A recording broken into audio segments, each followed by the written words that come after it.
দরজা বন্ধ করে দিলেন কেন? দরজা বন্ধ করলাম, তোমার সাথে একটু কথা আছে। মানুষ দেখলে কি বলবে? সেটাই তো, মানুষ দেখলে কি করব। কেমন আছো আমার জানের দেবর? তোমার শরীর ভালো আছে? ভাবি, আপনি এত কাছে আসতেছেন কেন? ও মা, 10টা না 5টা না একটা মাত্র দেবর। দেবর খেয়াল রাখতে হইব না? ইস, মুখটা কেমন শুকায় গেছে।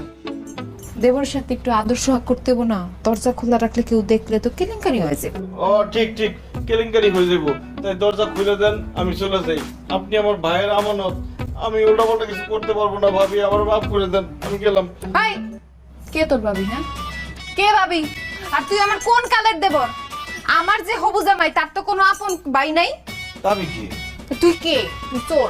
তুই চুরি করতে আইসস না? না না, বিশ্বাস করেন, আমি তোর নাম চুরি করতে আসি নাই। আসস নাই ভালো কথা, এখন চুরি করবি। কি বলেন? এটা তো খুব ভালো কথা।